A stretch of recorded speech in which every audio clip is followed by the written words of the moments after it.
First lesson, signal stance. Now, seems a little obvious, might seem a little boring, but there are a few very important points that can get you in a good starting position, so pay attention. All right, so what is the signal stance? The signal stance is, just like it's called, where you give your signal out of. So some people do it, they have their feet together. This is how I happen to do it. It's just what's comfortable. It doesn't really make a big difference. Some people you'll see their feet are a little farther apart. The idea is that you're up on your toes, you're comfortable. You could sit here and watch TV for half an hour or whatever. It's not going to bother your legs. This is where you're resting your legs. All right? So the pitcher's on the mound, and now you're giving your sign. What's important about giving your sign?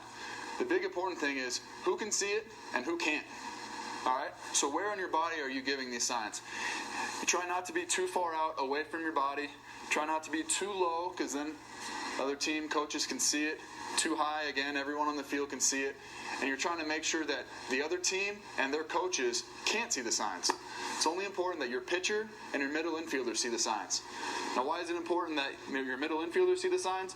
Well, as you guys start to get older, you start to get to a more advanced level, those infielders are going to shift or lean or make tiny adjustments to try to help field the ball and try to adjust to where they think the ball is going to be hit based on what pitch and what location is thrown. That's going to help your team. That's going to help your overall defense. So make sure that your two middle infielders can see it. The other thing is, first base, third base coach, they might have some very subtle way of signaling the hitter, or maybe not so subtle. Maybe you just don't notice that they're signaling. Or also, the runner on first base, he's got a lead. He's probably the hardest one to hide the signs from because he's closer to the middle infield. But if you do it right, the right people will see your signs and the right people won't. So think about your right knee blocking the signs from the first base coach and the runner on first base.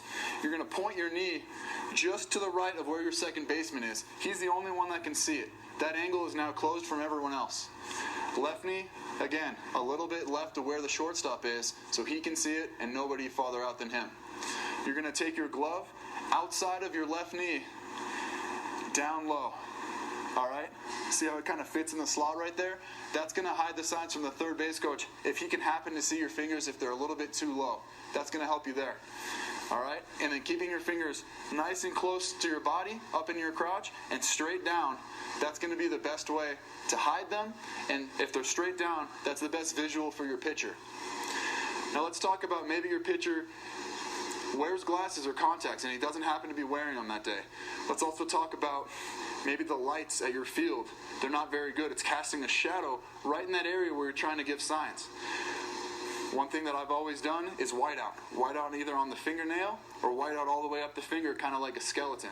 Another thing that just came out is this product called Game Signs.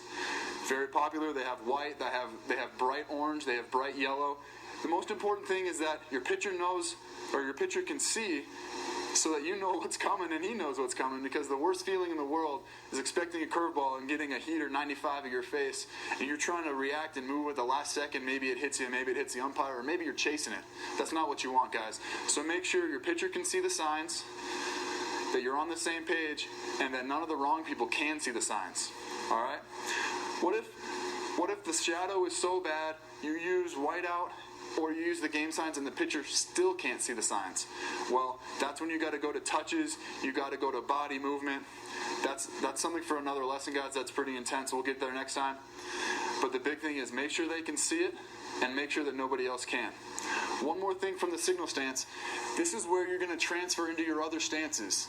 Primary, secondary, those are the traditional stances. Or maybe you're going to something more new school. You have a knee down, you have a leg out, whatever. Whatever you're comfortable with, we'll get to those stances all in another lesson also. But one thing that's important to know is, when are you transferring to that next stance? All right, guys, there's three different situations here. Either there's nobody on base and nobody's stealing signs. You can go as early as you want into those positions. Maybe your pitcher likes to see where he's going to throw the ball before he even starts his windup. He likes to see the target, he likes to take it in, and then he'll start. Or maybe there's someone on second base And again, guys, the opposing team is looking for any opportunity they can to have the advantage. I've seen guys, they signal one hand first or the other hand, or they lean, or they step, or they look. It looks natural enough unless you know what you're looking for. They could be signaling something as simple as which side of the plate the location is coming, or they could be signaling what the pitch is coming. You don't want to give that hitter any more advantages than you have to. Hide your signs. Again, it all comes down to giving your pitcher the most advantage and not giving anything away. So if there's someone on second base and you think they might be stealing signs or signaling location, what's important is now you're sliding late. As soon as the pitcher picks up his leg and starts to come towards home plate, it's a shift, or it's a shift this way. Once the pitcher has started coming to home plate, now it's too late for the hitter to look anywhere but at the pitcher. So even if someone is signaling, it's not going to matter at that point because it's too late for the hitter to pick it up. That timing is the same for if you think the coaches are stealing signs, or, again, if your pitcher thinks they might be stealing signs. Guys, pitchers have enough to think about. Sometimes that pitcher's mound can feel like the loneliest place on earth. They're standing there, and they've got the ball in their hand, and nothing in the game can start without them. So let's not give them anything else to worry about. Let's help them feel comfortable. And if they want you to set up early or late, you can accommodate your pitcher, all right? Ask them, talk to them, be a good teammate. That'll help build trust, that'll help build camaraderie, all right? So, signal stance, bullet points. Who can see your signs? How are you giving them? Who are you trying to hide them from? And out of the signal stance, what is your timing in shifting into your next stance? See you next time.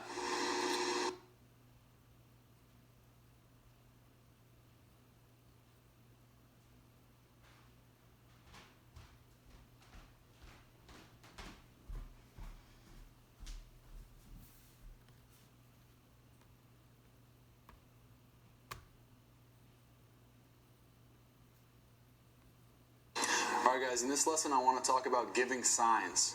So, we've talked about the signal stance. If you haven't seen that video,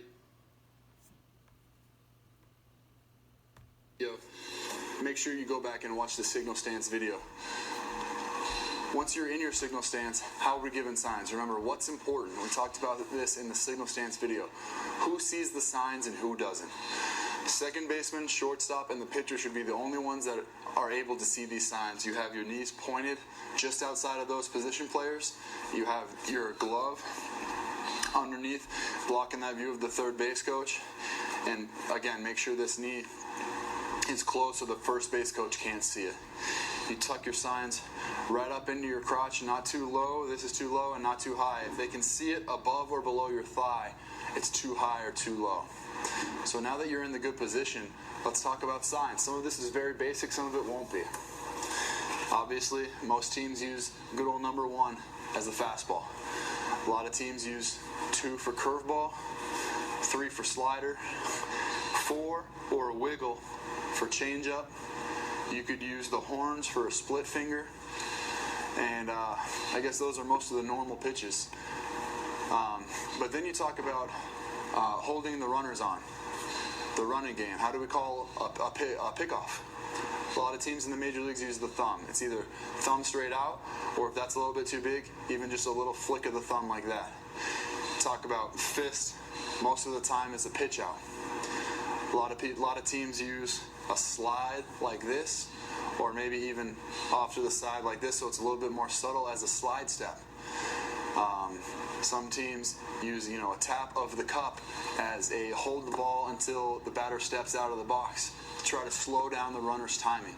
There's a lot of signs that you're going to have to give, and it's going to be really important that you communicate with your pitching staff and your coaching staff so that you get on the same page as to what signs am I giving and what do they mean.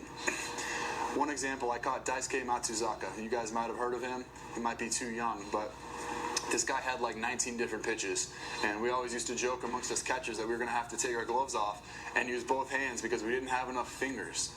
He threw all of his pitches to both sides of the plate, and he really wanted to specify what pitch was coming and where. So we had the 1 and the 1 on this side, inside, outside.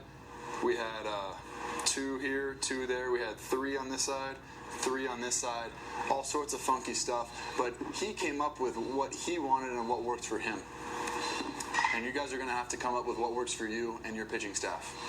Another thing to think about is when there's a runner on second base, now that runner can obviously see your signs. They're right behind the pitcher. There's no way to hide your signs from them. You can edit that cough out. But when there's a runner on second base, we don't want them to be able to know what pitch is coming because they can find a way to signal it to the hitter, signal it to the dugout, and that's giving them the advantage that we don't want to give them. We want to be able to take that advantage back away. So when you're giving signs with a man on second base, we talk about giving a sequence, more than one sign, and only you and the pitcher are supposed to know which sign counts and which signs don't. So one easy way to do this is just go first sign. Say I want to call a fastball. Boom, fastball. Now everything else after it doesn't matter. You could go first sign. You could go second sign. Now second sign. Deke, fastball. Everything else doesn't matter. Those are the ones that are the easiest. They're also the ones that are the most obvious. And those runners on second base, if they have any sort of experience picking signs, they're going to pick those up in one or two pitches. And after one or two pitches, they're going to know what is coming. And again, they've gained the advantage, and we don't want to give them the advantage. So what are a couple other examples that we could think of? Maybe you do sign after two. That's a very popular one. So you're looking for the number two, nothing matters. Two, boom. Sign after two was a fastball on this side of the plate. Nothing mattered. You could go last sign. Boom, nothing matters. Fastball. It's the last sign. So you're looking the whole time, nothing else matters. You could do sign after the last pitch that you threw. So say the last pitch was a slider. So nothing matters, slider, boom. Now you've called a fastball. Another popular one is called ahead behind even, or ABE for short. And what this takes into account is what is the count on the hitter? If the pitcher is ahead, 0-1, 0-2, 1-2, then it's the first sign. If you're behind, 1-0, 2-0, 2-1, 3-1, 3-0, then it's the second sign. And if you're even, 1-1, 2-2, or 0-0, then it's the third sign. So that's a good one because it switches with the count. It switches automatically on your own, and you don't have to go out to the mound and talk to your pitcher and communicate each and every time. Another thing that you can do is have a second set of signs. I did this with the Red Sox. It was something that David Ross, who just won the World Series with the Chicago Cubs, he's a really smart guy. He knows a lot about baseball. This was his idea. And what you do is you and your pitcher, before the game or between innings, you talk about two different sets that you can use. One, that when you touch your chest, one when you touch the top of your head. So maybe we say, okay, now I'm going to do first sign, now I'm going to do last sign, or sign after two, ahead behind even. And then what you can do is, if you think that there's any chance that guy on second base has stolen the signs, maybe he's been out there for a batter or two, he's been out there, he's seen 8 or 9 different pitches, you can switch it up and you don't have to take a mound visit. There's nothing wrong with taking a mound visit, guys, but of course you don't want to break the pitcher's momentum, you don't want to break the rhythm of the game. Another thing that's important to say is the pitcher's not always going to want to throw the first pitch that you call. You're not always going to be on the exact same page every single time.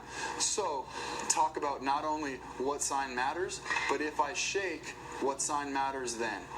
And sometimes it could be second sign, shake, second sign, or it could be second sign, shake, first sign. Or we're going to go ahead behind even, shake, last sign. All that means is ahead behind even, so say we're ahead in the count, so now it's first sign. Fastball. Pitcher doesn't like that one. Now we're going to go last sign because I shook. Okay? So now you're looking for it. Fastball the other side of the plate or whatever. You could switch it up. Obviously the pitcher didn't want to throw a fastball the first time. It's important that the pitcher throws the pitch that he wants to throw with conviction because he's the one that actually has to throw it. What else can we talk about with signs, guys? Maybe the lights in your stadium aren't very good and you're playing a night game. Or there's a very sunny day during the day and the shadow is hitting you weird where the pitcher can't see the ball, your signs. Or maybe the pitcher wears contacts and he forgot to wear them that day.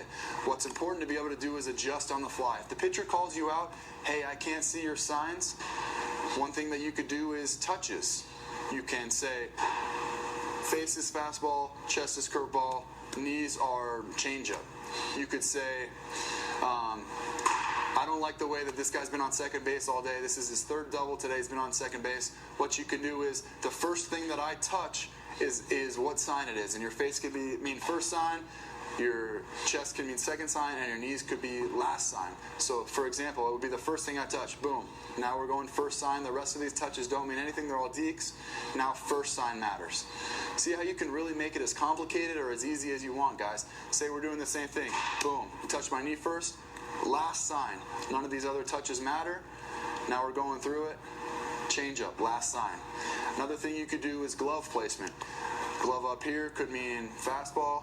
Glove over the knee could be curveball. Glove below the knee could be changeup. There's 100 different ways that you could do it, guys. What's important is that you understand that you're trying to keep it simple for the pitcher so he doesn't have to think, but complicated enough so that guy on second base can't steal your signs. If you can do that at the same time, make it complicated enough so that it takes him at least 5 or 6 pitches to try to steal it, but also simple enough so you and your pitcher can be on the same page every time, you won't get crossed up, you'll be all set.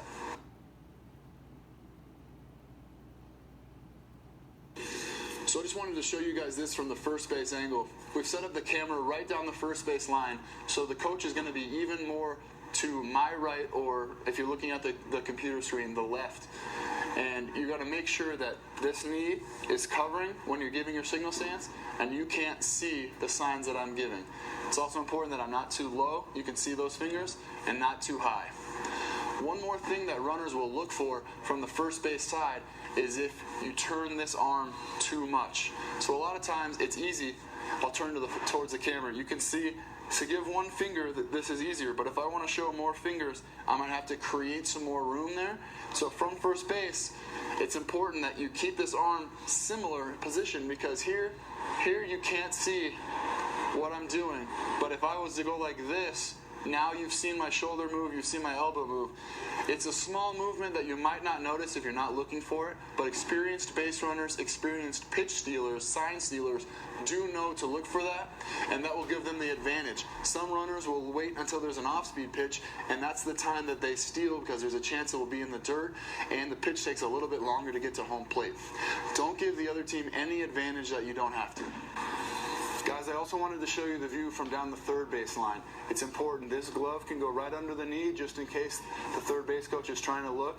And again, keep that hand deep within your crotch, right at the right height. They shouldn't be able to see any signs from the third base coaching box.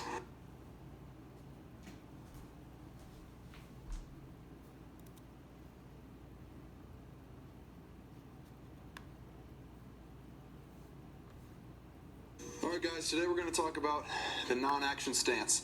Now there's a couple different names for this. I know a lot of people might call it the primary stance, nobody on less than 2 strike stance, the first stance or the second stance, whatever you want to call it. The point is that I like to call it the non-action stance. This is when there is nobody on base and there's less than 2 strikes. So you don't have to block, you don't have to throw. So non-action means the most important thing that you have to do in this stance is receive the ball. And receiving might not be the sexiest thing you do as a catcher. It's not the most obvious, and people that don't know the game of baseball, they might not notice this unless you straight miss the ball. But people that know the game, scouts that might be looking to recruit you to college or draft you, and coaches and your pitching staff especially, they understand that this is the most important part of the game. Because you're going to have games where nobody steals, or you're going to have games, if you're lucky, where nobody's on base, so blocking is not quite as important. But receiving the ball, trying to get extra strikes for your pitcher, this is something that you can do every single pitch that's going to affect the game, and it's going to help your team win more games. And over the course of the season, it's going to help your team make the playoffs, win the championship. This is the most important part of your catching game. The 3 pillars of catching: blocking, catching, blocking, throwing, receiving. Receiving is really the most important one. So this non-action stance, this is the first place you're going to see a lot of differentials between different players. You see a lot of styles, and this is where the old school contrasts with the new school. Old school, very traditional catching, they want one way. Your body is square to the pitcher, your butt's low to the ground, you're ready to receive the ball. In the new school, they're looking for any advantage that they can get. And receiving, as important as it is, the new school is trying to find any way to gain that edge. So that when you're in the traditional non-action stance, you're here. Sorry, my microphone fell. Traditional non-action stance, you're as square as you can get. you're low, and you're square to the pitcher, just give him a target.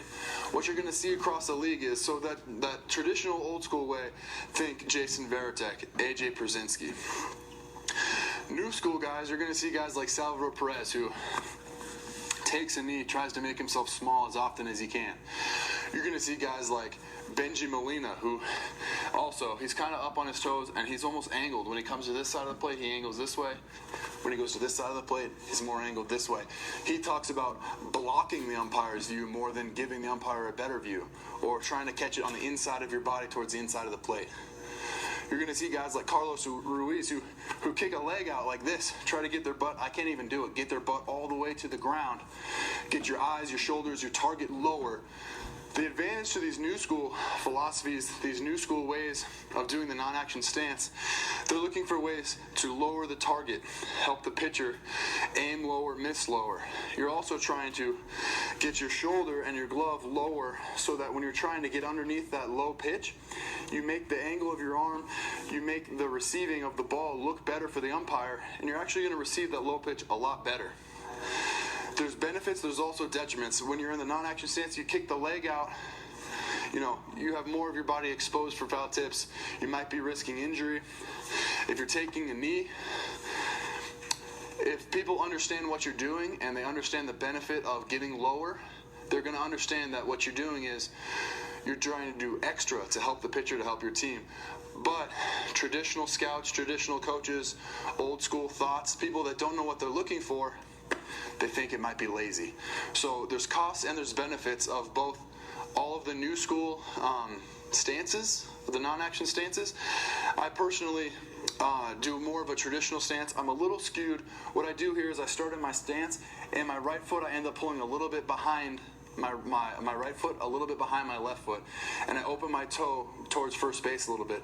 What this does is for my hips, it allows me to be more athletic and lower. All right, so if you can tell, I'm a little back and I'm a little more open. What it does is it gets me lower, and I try to still square my shoulders. The key is, in any of these stances, you want to give your pitcher a good target. That's the most important thing. Good target lets your pitcher see the glove. And realize that your upper body is the whole dartboard, and your glove is the bullseye. If you're trying to throw that dart and all you have is the little red bullseye in the middle of the board, you're not going to feel very confident that you can hit it, right?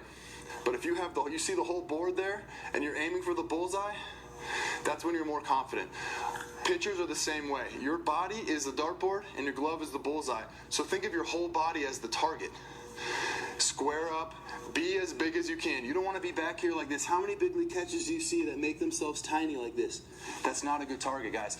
Show them your whole body. Give them a target with your glove. So non-action stance, I like to open it a little bit so I can get lower. What's important?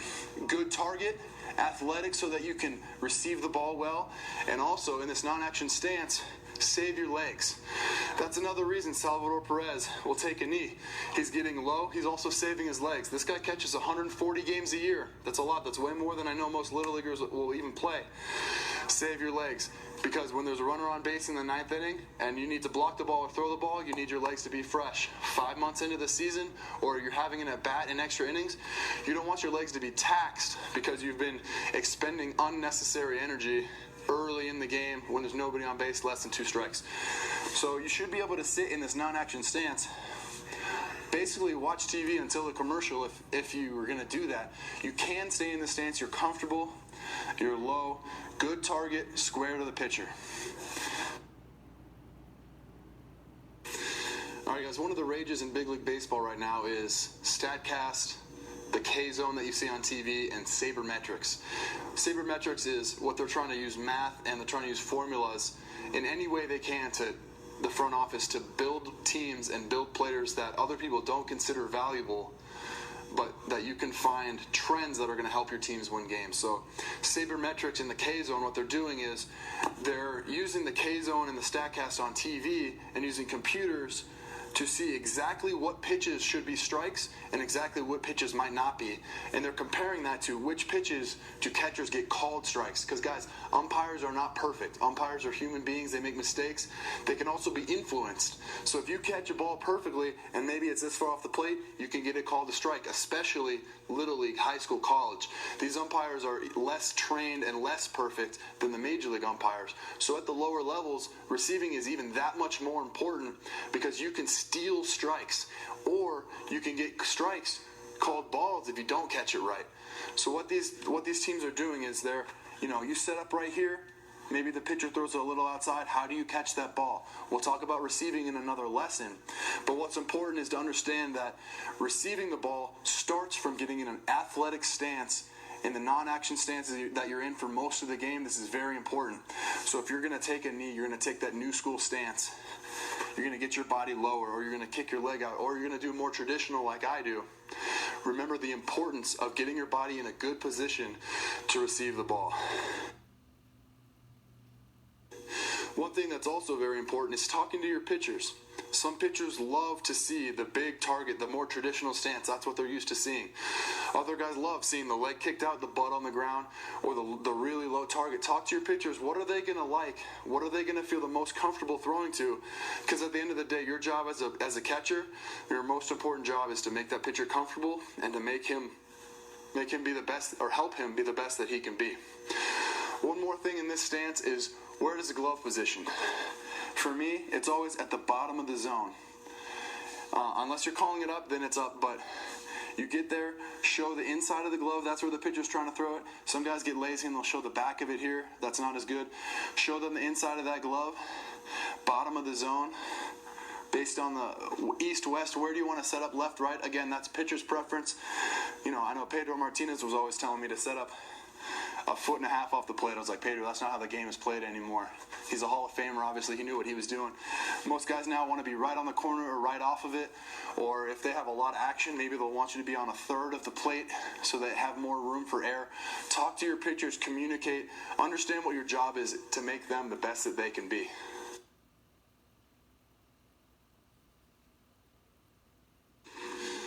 One more thing I want you guys to consider when you're doing your non-action stance is that we want at least 1 full foot on the ground. You're going to hear guys talk about being up on your toes, being on the ball of your foot. That doesn't mean actually be on your toes or be on the ball of your foot. If you're going to be athletic, think about if you're going to do push-ups. You're not going to just put your fingertips on the ground and do push-ups just on your fingertips. That would be crazy. So when you're squatting and you want to feel athletic, you want to feel like you can move, you want at least 1 foot on the ground. What I do personally is, like we said, the right foot is open and a little farther back. I make sure that right foot is totally on the ground, full foot, so I have total control of my body. Now again, I square up towards the pitcher. My left foot, I'm more up on my toe, and that ends up putting this left knee lower, and it ends up getting it out of the way when I have to receive this ball that's down into my glove side. That is the hardest pitch for anybody to catch, the ball that's down in glove side. And some people may say, well, if you're angling a little bit to the right, this pitch is going to be even harder to catch. That's not true. For me especially, this left knee is down because I'm on the ball of this foot, up on the toe, and this foot is completely flat, gives me more balance. I have total balance, total control. I could sit here all day, and this knee is out of the way for me to go receive this pitch. One more thing, let's talk about bare hand position, throwing hand position. Little League, maybe even in high school, some coaches will teach you 2 hands, hand right behind the glove. I don't believe in that. They'll tell you that it's protected behind the glove, but let's think about it. If you're going to move the glove to catch the ball, is this hand really going to go with it? You're kind of handcuffing yourself. So I like to have this bare hand either just behind the knee or maybe down behind the ankle. Gets it out of the way, it's protected. Catching is a one-hand position. You're going to go catch this ball with your glove. And if you have it back here, you start to tilt a little bit, it's a little trick. You can use it as a tripod, bro. Kind of catch yourself. You don't need to fall over. Just a little trick that you can add to your game, being in your non-action stance. And next time we'll talk about action stance.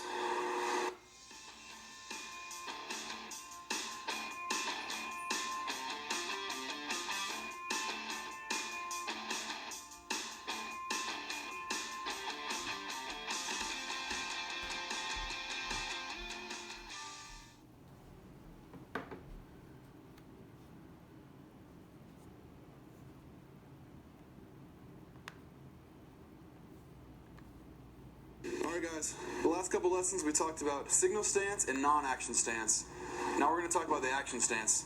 And like the name would entail, this is where all the action happens. Again, most important thing is in the action stance, you have to be ready to block, you have to be ready to throw, but you also have to receive the ball. I want to reiterate, receiving the ball is the most important thing you do as a catcher. It's the one thing you can do that affects the game in a positive or negative way every pitch of the game, whether they're stealing, whether the ball's in the dirt or not.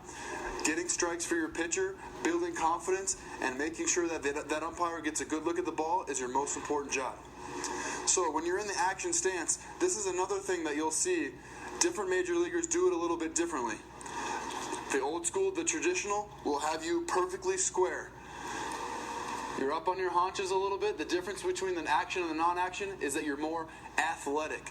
So your butt is gonna be up a little bit. You're gonna feel the weight in your legs. This is not the stance where you're saving your legs for later. This is not when you're trying to make sure that you can hit and run or be ready for later. This is when the action's happening and you need to be ready right now. So the first thing you need to do is figure out how wide should my feet be. The easiest way that I can tell you, if you're not sure, a little bit wider than hip width, or if you really want to have a reason, jump up as high as you can. However you land, that is your body telling you this is where I'm the most athletic. So for me, I'm going to jump. That's how wide my feet are when I land. That's how wide my feet are going to be when I get into my action stance. All right? Traditional stance, traditional people, old school, will tell you that you need to be perfectly square. And there's nothing wrong with that. If your hips work that way and you can be athletic, I would say you're going to give your pitcher the best target if you can be perfectly square. My hips don't work that way. I need to back my right foot up a little bit, open it up. When I figured out that I didn't need to be so traditional, so old school, so perfectly square, that is what really unlocked my hips and unlocked my potential as a catcher. So if your hips aren't working, if you feel a little bit stuck, take my advice. Try backing your right foot up a little bit and opening the toe. So for me, if I'm perfectly square, everything's pointing towards the pitcher, this is as low as I can go. How athletic do I look, guys? I certainly feel stiff, and I can't get any lower. All of a sudden, I back my right toe about even with my left heel, open that toe up a little bit. Now all of a sudden, I can get as low as I want. I have freedom to move in my hips. This has helped a lot of the young catchers I've worked with really become more athletic, and it's really unlocked their potential to block, to throw, to receive, because they don't feel so stuck. All right? What you'll see a lot of times in the new school catchers, these non-traditional guys, is they'll be even more staggered. Because what they're doing is they're considering throwing out that runner a priority. And guys, it should be a priority. If you can keep that runner off of second base, he's not in scoring position. Now it takes at least 2 hits to score him. If they're stealing on you all day, now it's only 1 hit. They're going to score a lot more runs, and guess what, guys? When you give up runs, the other team wins. So throwing out that guy is priority number 2 to receiving the ball well. Blocking is also priority. Blocking is priority number 3 right now. So when you see the guys that are the more staggered, that's because they're trying to look like a shortstop or a middle infielder where they can receive the ball, their feet are already in throwing position. The key is, if you're going to stagger your feet, you still got to give your pitcher a good target. Remember, your body, your chest is the whole dartboard. Your glove is just the bullseye.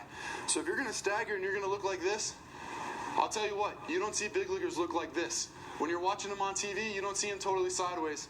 That's overboard. When I'm telling you to stagger the feet, to unlock your hips, you got to remember, it's a slight stagger. And your chest can still be square. If you can see, my right foot is definitely behind my left foot, but when I squat, I'm still presenting my body as a good target. My glove is the bullseye.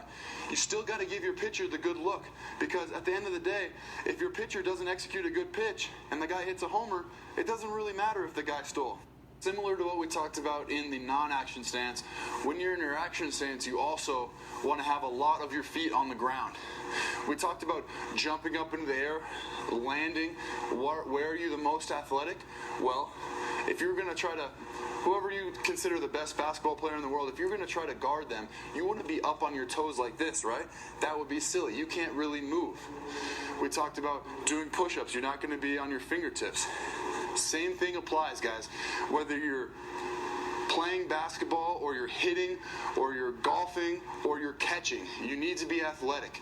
You need to have your whole foot in order to transfer power, transfer weight. So what I do, like I said, I stagger a little bit, I open this toe, but when I go down, my whole foot is still on the ground in both feet.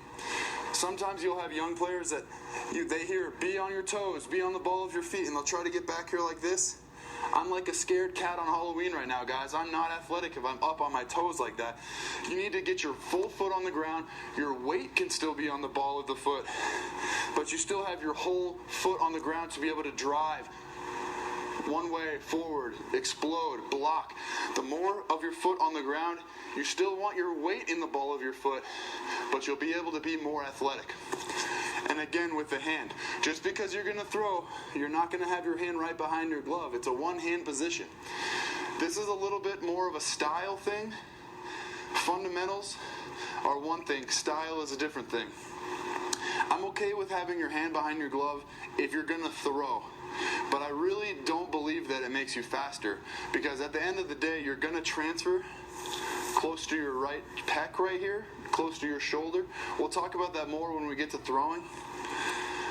But if you're going to transfer here and both hands have to travel, if it's behind your knee, it has to travel the same distance to meet it. So that's more of a style thing.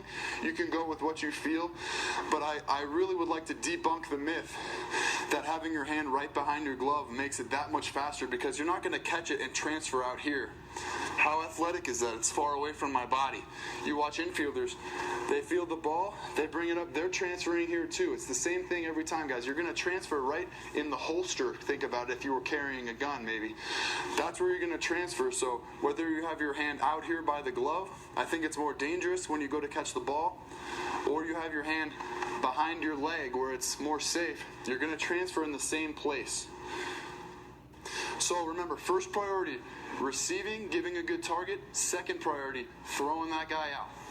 We'll talk about footwork and throwing in another lesson, but for now, I want you to understand the most important parts of the action stance, that your butt is a little bit up, you're ready for action, you can move, you're athletic. If your hips are locked, being square, you need to stagger a little bit. That'll open you up. And understand that when you see non-traditional stances, guys in the big leagues that are staggered, remember their priority is 1, to receive, 2, then to throw out the guy. But throwing out that guy is also a priority. So having the feet staggered, that's one way that you can help. I'm not going to tell you whether I want you to do traditional or non-traditional. That's for you to decide. But I want to give you all the information so you can make an educated choice on your own. And if you are going to go non-traditional, remember, still present a good target to your pitchers. And if you're going to stagger, the idea is not to stagger 45 degrees. You still want to be square with your chest. See you next time.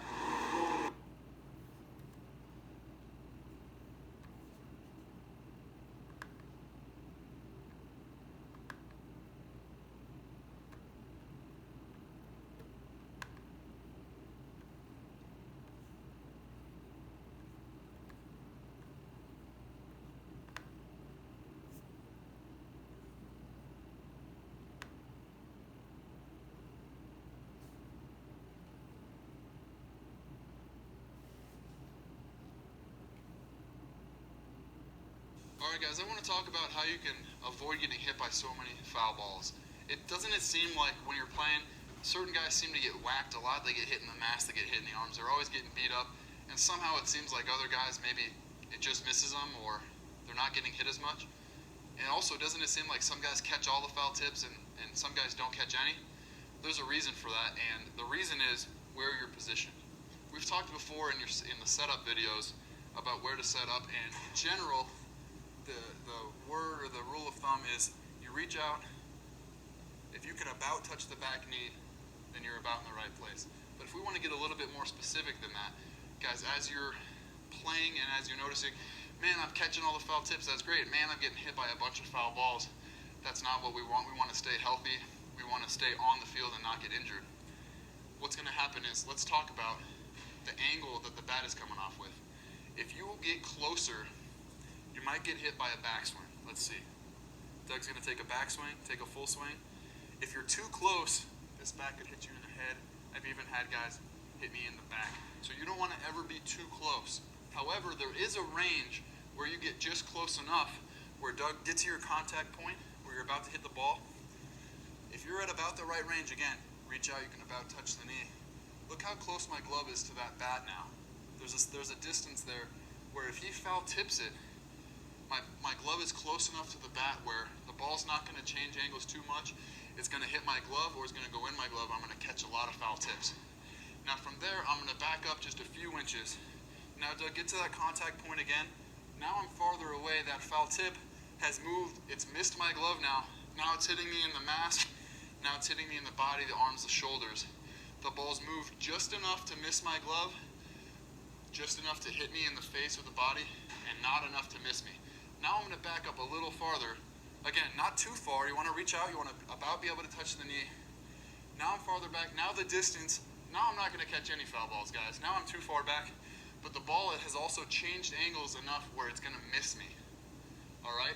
So if you are close enough, it's going to hit your glove or you're going to catch it. If you're in that middle range, you're going to get hit a lot.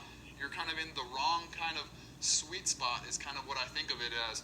There's close enough to catch them, right in the wrong spot where you're going to get hit and not catch them, far enough back where you're not going to catch it, but you're not also going to get hit. So toy around with it when you're at the field. If you think about the angles, it makes a ton of sense. The ball's going to deflect off the bat. It's going to change trajectory from the pitch that was made.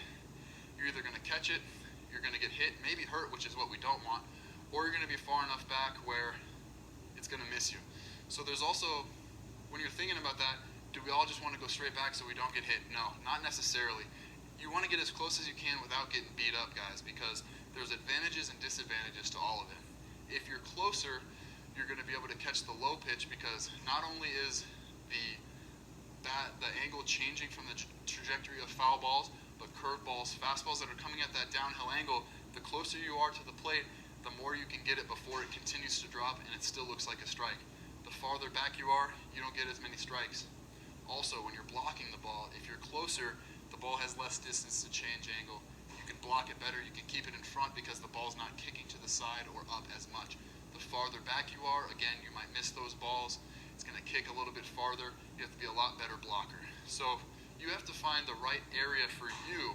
It's important when you're setting up and when you're playing. If you're getting hit by a lot of foul balls, maybe try stepping back a little bit, or maybe try stepping up a little bit. You'll notice either it hits your glove more, misses your body, or if you're back, it misses you altogether. But remember, there's advantages and disadvantages to every location. Too far, too close. You got to find what's right for you.